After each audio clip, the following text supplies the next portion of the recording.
placer, gracias a ustedes a venir. Es un placer y un honor para mí tener esa oportunidad de hablar con ustedes.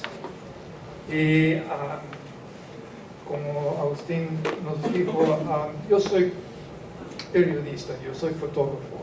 Entonces voy a mostrarles unas fotografías y platicar sobre lo que muestran y un poco de mi trabajo de fotógrafo, las razones por qué yo las tomo. Y también yo tengo,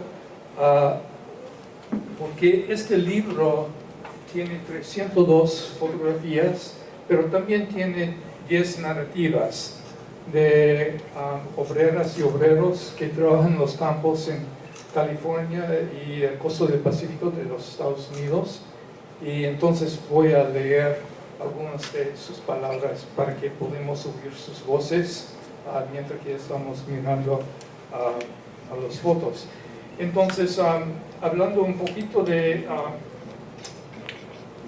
libro, este libro tiene sus raíces aquí. Yo no sé si recuerdan, pero teníamos una exhibición hace, ¿cuántos años? 5 años, por ahí. Aquí en el muro, patrocinado y organizado por el Museo de OABC sobre la migración de gente hacia los Estados Unidos. Y siempre me interesó mucho porque ya tenemos fotos de migrantes mexicanos en los Estados Unidos, en California, y la gente esperando en la cola están migrando, o están a lo menos cruzando la frontera, ¿verdad?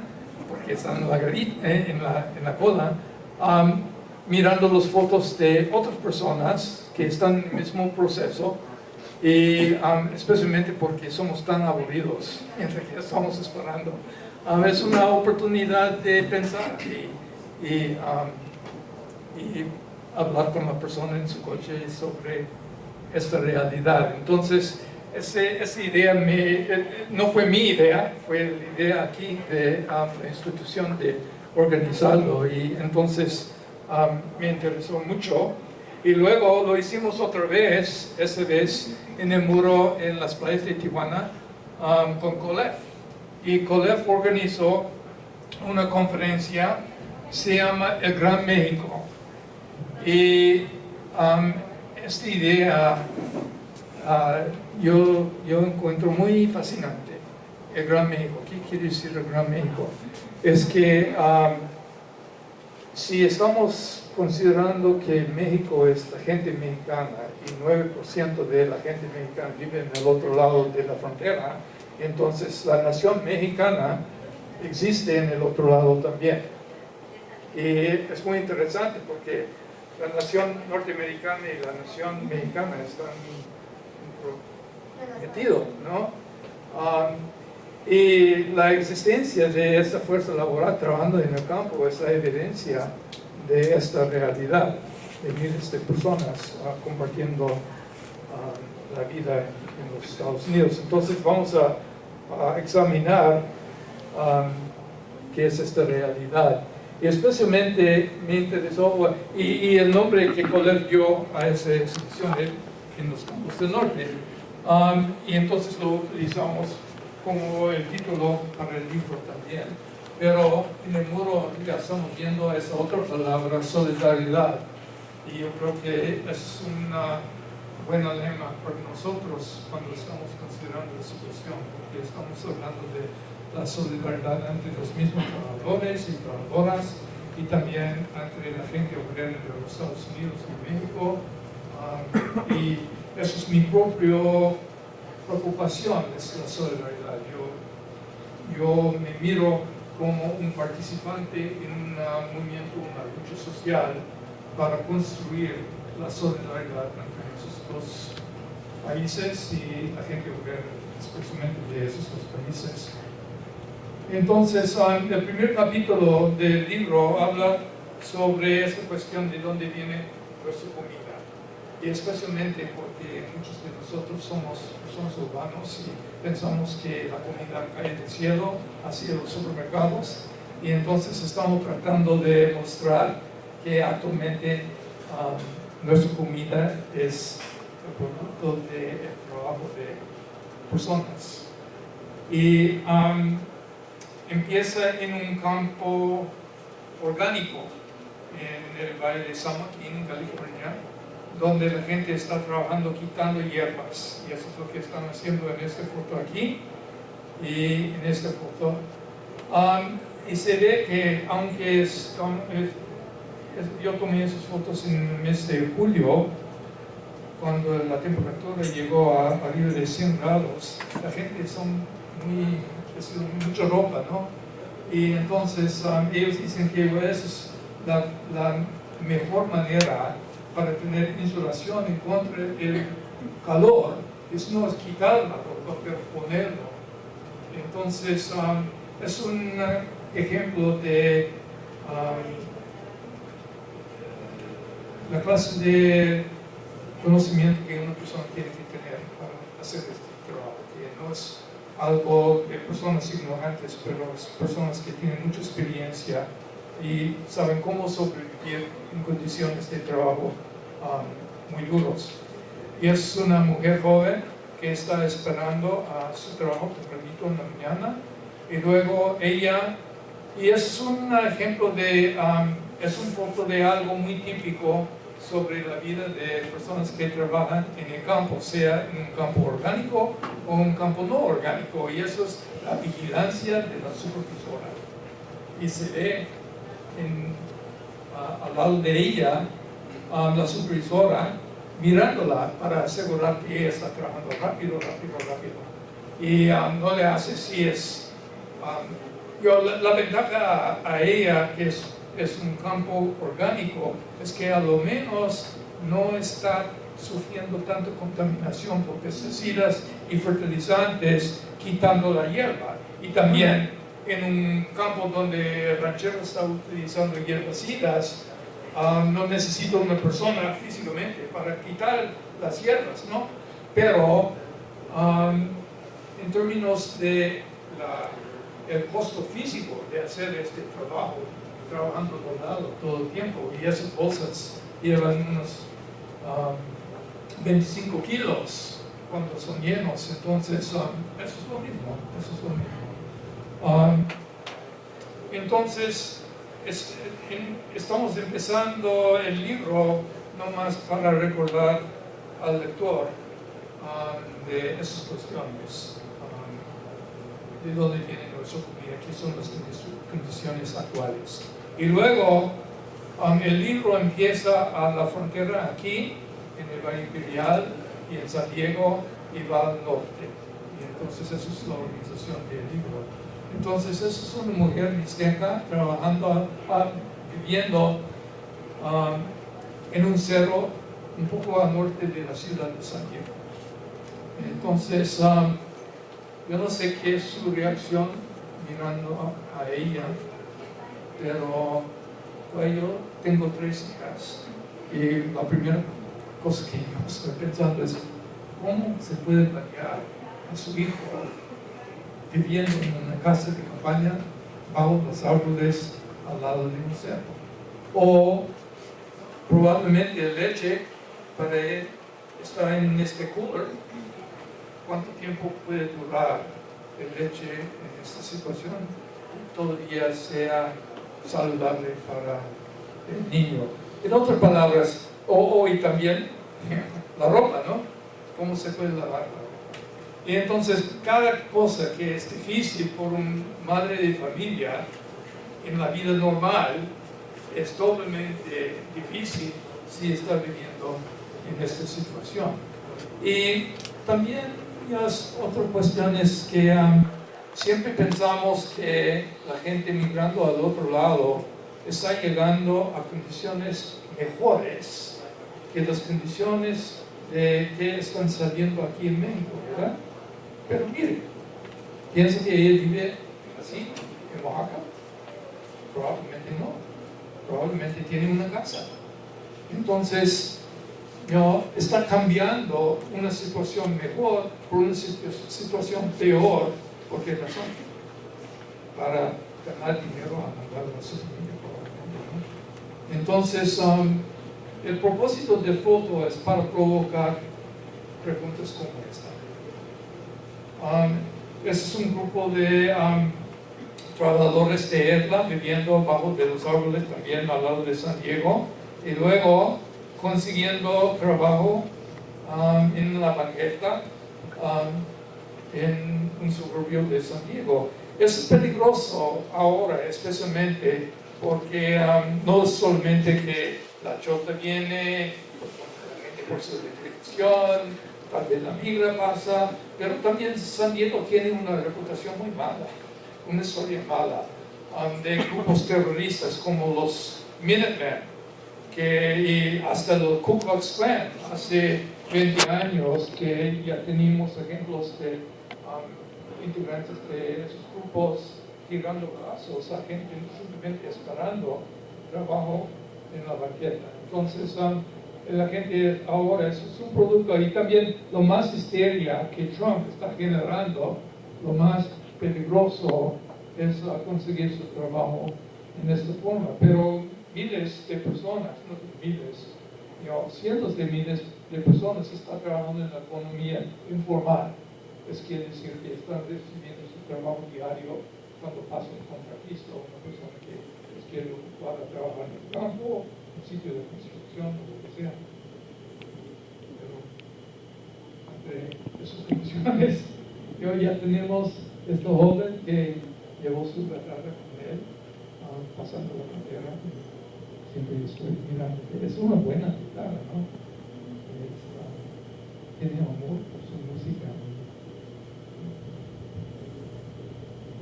Y así es un poco sobre los ricos y los pobres, porque se ve ese hogar de los trabajadores de campo que están viviendo en Nueva York, ¿no?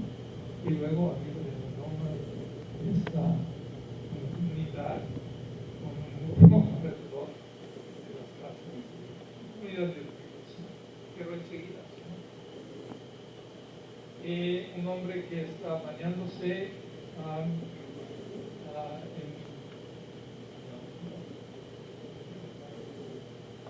y este hombre llevó su nieto con él a Estados Unidos y ahora están empezando a trabajar en los campos de Cristo. Y eso es aquí en el otro lado, en el país filial, el mundo, un hombre que está cosechando bok choy y otra vez la vigilancia del supervisor. Esa presión. Es un poco difícil de mostrar un foto fijo que este hombre está trabajando aquí, ¿no? Casi corriendo. Y una mujer cortando lechuga. Cuando yo trabajaba con la Unión de Campesinos en los 70s, no permitían a las mujeres hacer este trabajo. Fue el trabajo más alto pagado en todos los trabajos de campo. Y solamente los hombres lo podían hacer.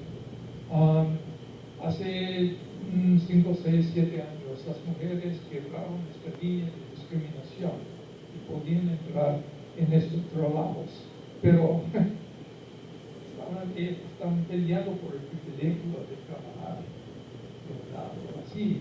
Y después de trabajar 10 años trabajando de esta manera, en Calexico se ve, aquí en México se ve gente caminando así, ¿no? Es porque sus huesos de su columna vertebral son muy altos, una comparación por el daño que recibió uno haciendo este trabajo. Eso es José González, el líder de Frente Indígena de Organizaciones Internacionales en San Diego, y él está participando en una misa al lado de este cerro donde está viviendo la gente debajo de los árboles. Y eso es José urgiendo a esos jornaleros a participar en la marcha pro derechos de los inmigrantes en 2006. Y entonces esos marchas, algunos de ustedes son un poco jóvenes para recordar, pero tenían miles, no miles. En San Diego la marcha tenía 100,000 personas, en Los Ángeles 1,000,000 de personas. Y personas humildes, ¿no? De sus casas, y sus hogares, y sus sitios de trabajo. Y hasta la gente, los más marginados, participando. Y entonces, parte del propósito de esos fotos es mostrar no solamente las condiciones malas, pero también los movimientos sociales que están organizando a la gente para hacer un cambio social. Entonces, es una forma de lucha social. La marcha, José como agitador, urgiendo a la gente a participar, un organizador, y tratando de organizar a la gente para luchar por mejores condiciones. Y entonces yo quiero leer un poco de las palabras de Rómulo Muñoz Vázquez, que vemos aquí, que es un hombre que vive al lado de Cerro. Nomás unas pocas palabras. Él dice, somos forasteros. Si hubiéramos nacido aquí, entonces quizás tendríamos una casa donde vivir, pero no tenemos lo suficiente para pagar la renta. Por eso necesitamos que nos dejen seguir viviendo aquí. Somos pobres y no podemos irnos a otra parte. Luego, seguimos con Ray Guzmán, que vemos aquí.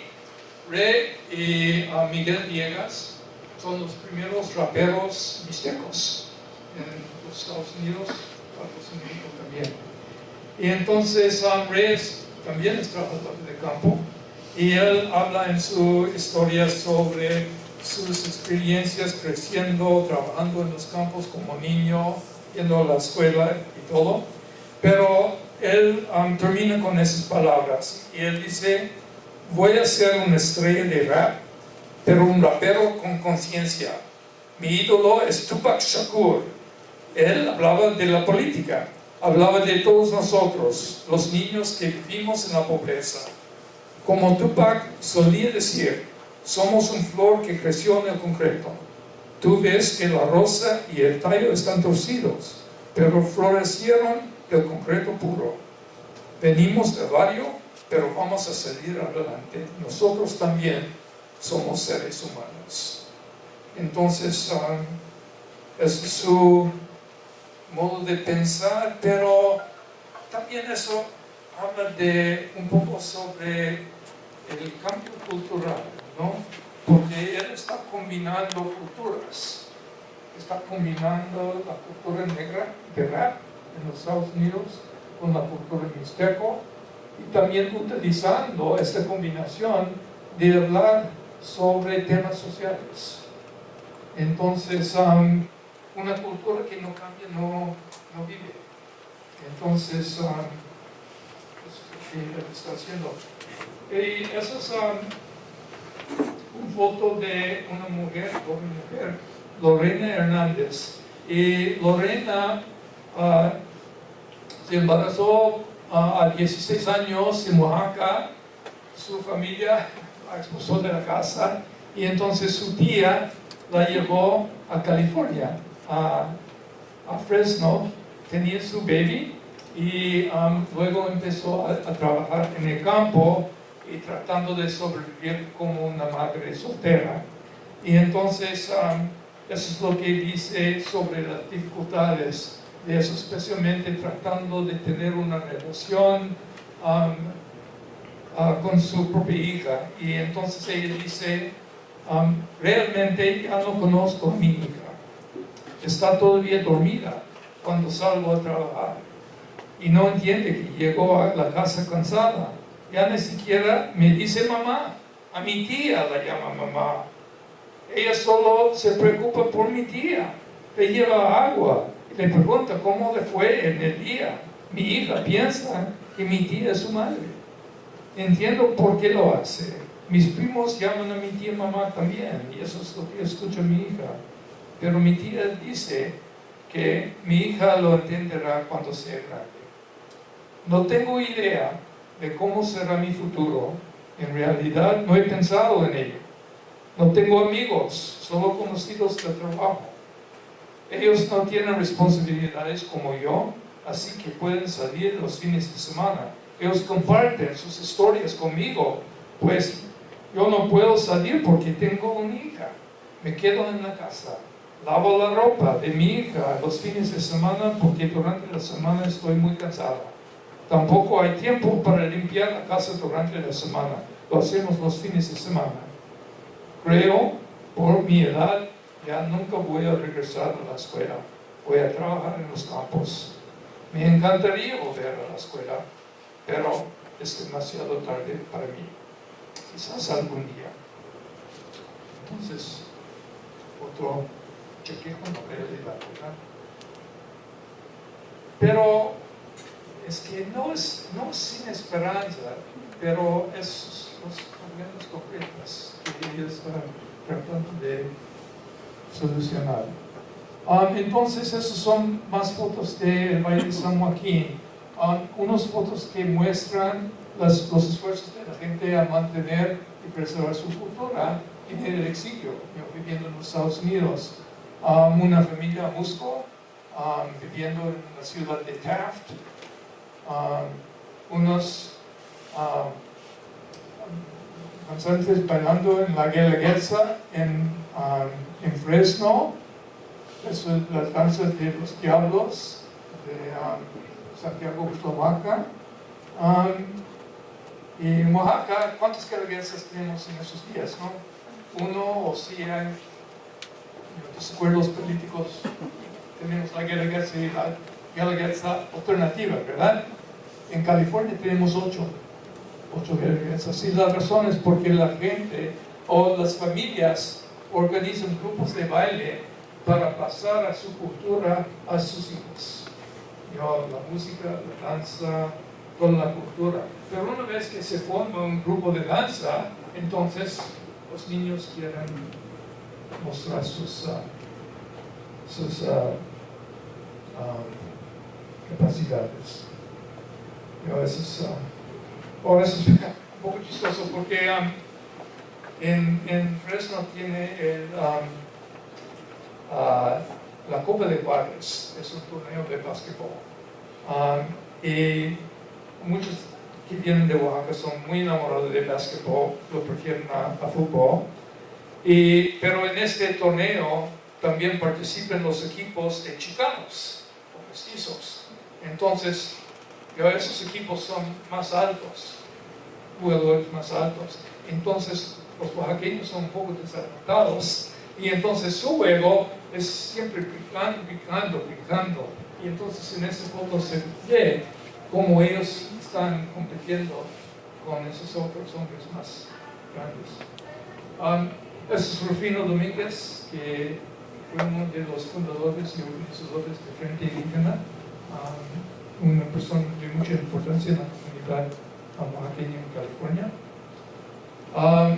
Y eso es Mariano Álvarez, un hombre triqui, que ahora trabaja por una agencia de abogados al servicio de gente en el campo, que trabaja en el campo. Y en esa foto él está aconsejando a esos hombres, que hay 10 personas que están compartiendo un solo cuarto, se ve tantas camas en esta foto, aconsejándoles sobre sus derechos como rentadores o ciudadanos. Y es un hombre participando en una campaña sindical. Y otra vez, el propósito de esas fotos es para mostrar la cultura de protesta y organización social ante la gente. Es Dolores Huerta, uno de los fundadores de la Unión de Campesinos, que lo hizo con César Chávez. Entonces, esa es una mujer que vive en la ciudad de Oxnard, Lucrecia Camacho, y quiero leer un poco de lo que dijo ella. Yo comencé a trabajar cuando tenía 9 años. En Culiacán recogía algodón. Luego me fui a trabajar en Ciudad Obregón, Hermosillo y Baja California. Ganaba 3 pesos diarios. Y desde entonces he trabajado toda mi vida. Desde que yo empecé a tener hijos, ellos siempre estuvieron conmigo. En Culiacán amarraba a mis niños pequeños a una estaca clavada al suelo mientras yo trabajaba. Trataba de trabajar muy rápido para que el capataz me diera la oportunidad de amamantar a mi hijo. Cuando llegué a Estados Unidos hice lo mismo. Yo los traje conmigo a los campos y les construí una pequeña tienda en la sombra a un lado del campo. Y cada vez que yo completaba un surco, yo los animaba cerca de mí para verlos mientras que yo trabajaba. Entonces, eso siempre fue así, ella dice. Entonces, otra vez, un poco de la realidad de ser una madre trabajando con niños, faltando dinero para pagar a alguien a cuidar a los niños durante el día. Y es un poco de trabajo de cosechar fresas. Ese es trabajo bastante difícil porque hay que trabajar doblado tanto todo el día. Hay jóvenes y niños trabajando en California. Eso es un niño trabajando cerca de Santa María. Mujeres que están llevando las fresas que ya han pescado al chequeador, y luego una mujer recibiendo crédito de un punchador por cada caja que ella pisca, y luego una mujer recibiendo su pago bajo la mirada de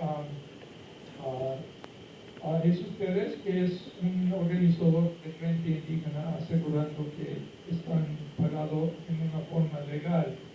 No más para platicar un poco de la economía de la fresa y también de la agricultura en California. Esas canastas, cada caja aquí lleva 8 canastas de fresa. Las mujeres están recibiendo $1 a 50 centavos para piscar cada caja, y las canastas, cada canasta, es quiere decir que cada canasta están recibiendo un poco menos de 20 centavos norteamericanos. La canasta de fresa en el mercado cuesta $4. Entonces la mujer que la pisca está recibiendo 5% del precio que el consumidor paga en la tienda. Y entonces, cuando los rancheros y los granjeros están bajo presión a aumentar los sueldos, ellos siempre responden a los consumidores diciendo: miren, si ustedes no quieren pagar $10 a la canasta, hay que aceptar sueldos malos en los campos. Pero la realidad es que uno puede doblar el dinero que están recibiendo de 20 centavos a 40 centavos, y el impacto en el precio del mercado sería muy mínimo. El consumidor casi no, a verlo. Y los rancheros están recibiendo 28% del precio del mercado. Entonces, ellos sí tienen bastante dinero para aumentar los sueldos, pero no lo hacen cuando quiere aumentar los sueldos. Más dinero a los trabajadores, menos dinero para él. Y la industria de fresa, no más en el condado de Monterey, donde está el valle de Salinas, el capital de fresa en los Estados Unidos, es $4 billones al año. Y las empresas que operan en esta industria, ya les vemos aquí en México. En San Quintín, la empresa más grande en la fresa se llama Berrymex. Y Berrymex pertenece a la empresa Driscoll's. Y Driscoll's es una empresa multinacional. Y aquí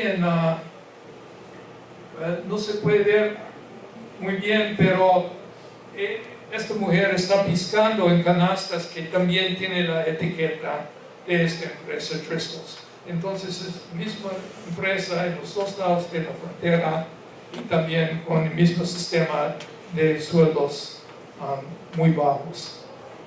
Y entonces esas son nomás imágenes de otras personas trabajando. Ese es un trabajador purépecha de Michoacán y otro en los campos de limón en Oxnard. Y en esto yo estoy tratando de tomar fotografías que uno tiene que tratar de, ¿cómo quiero decir? Provoca a preguntas, ¿qué es la actitud de esa persona? Él nos está mostrando sus manos con sus guantas porque tiene que tenerlos para piscar el limón, porque los árboles son llenos de errores, pero su expresión en la cara no es muy feliz, no es muy contento. Es un hombre que es un poco enojado sobre el trabajo que él está haciendo. Esta mujer trabajando en una nursería, injertando árboles, y es un trabajo muy especializado. Y alguien que dice que es trabajo estúpido, es trabajo puramente físico y no tiene que tener conocimiento para hacer el trabajo en el campo, eso no es el caso. Eso es nomás un ejemplo de un trabajo que necesita mucho conocimiento. Es otro para podar a las líneas de uva. Si lo hace incorrectamente, entonces va a perder su cosecha el próximo año. Esta mujer está quitando flores machos y dejando flores femeninas en una planta de sandía.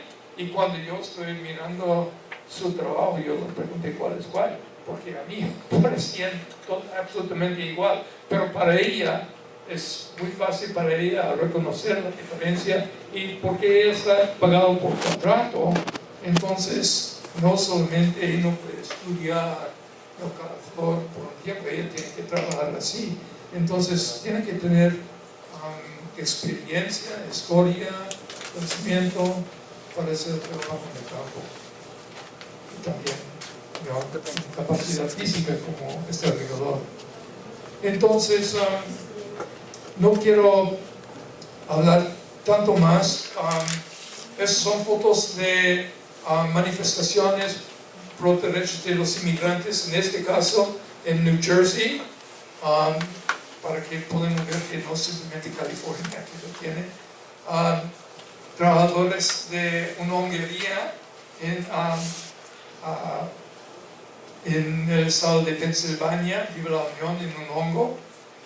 Y luego termina el libro contando la historia de un grupo de trabajadores mixtecos y triquis en el estado de Washington que salieron a huelga hace 4 años, y a través de muchas otras huelgas y paros de labores y organizando un boicoteo de Driscoll's con el apoyo de los estudiantes en Washington y Oregon y California, al final, hace unos meses, ellos podían firmar su primer contrato colectivo sindical con su nuevo sindicato. Pero esas fotos son del principio de esta lucha. Eso es a Filemón Pineda, que ahora es vicepresidente de su sindicato, y tomado en su encampamento donde estaba viviendo. Y se puede ver que el ranchero no está proveyendo condiciones muy adecuadas. Su esposa es muy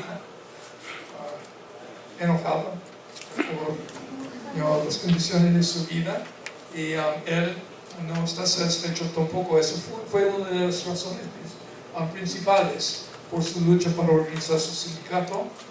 Y eso es el líder, ahora el presidente Ramón Torres, de su sindicato. Fue el único mestizo en ese grupo, la única persona no indígena. Y los demás lo escogieron porque la gran mayoría de ellos son hablantes solamente en su propio idioma. y entonces ellos necesitaban una persona que hablaba al menos español muy bien para comunicar con el patrón cuando estaban tratando de negociar. Escogieron a Ramón y de buena fortuna Ramón salió como una persona muy honesta y muy militante, y por eso sigue siendo el presidente de su sindicato. Y esa es su línea de piquete en frente de su encampamento donde está viviendo. Todas las familias participando, mujeres y hombres iguales. Y una de las tácticas que utilizaba para conseguir su contrato colectivo y mejores sueldos y mejores condiciones era para organizar un boicoteo de no solamente del granjero, Sakuma se llama, pero de la empresa Driscoll's, que es una de las empresas más grandes de la agricultura en el mundo, que estaba llevando las fresas de Sakuma al mercado, vendiéndolo bajo la etiqueta de Driscoll's. Entonces, con la ayuda de estudiantes en Washington y Oregon y California, ellos empezaron a hacer líneas de piquete frente a Whole Foods, a Costco, a Safeway, los otros supermercados donde estaban vendiendo esas fresas, y con esta presión, combinado con la presión de los paros laborales, podían al final, después de 4 años, forzar al granjero a firmar este contrato. Entonces, la última fotografía del libro es de esos niños, los hijas y hijos de los huelguistas, haciendo su propia línea de piquete a la entrada a su encampamento, y con su pancarta "Justicia para todos". Y yo no sé qué piensan ustedes, pero si ustedes piensan que esos niños actualmente fueron conscientes de las razones por qué estaban luchando, o simplemente estaban haciendo la imitación de sus padres. Yo pienso que ellos están aprendiendo a través de la lucha de sus padres qué es justicia social y por qué están luchando y las razones por qué. Y 10 años más adelante esos jóvenes serán los organizadores y los líderes de los movimientos. Entonces, para mí eso es una fotografía con mucha esperanza. Y voy a terminar con las palabras de Rosario Ventura, que fue uno de los huelguistas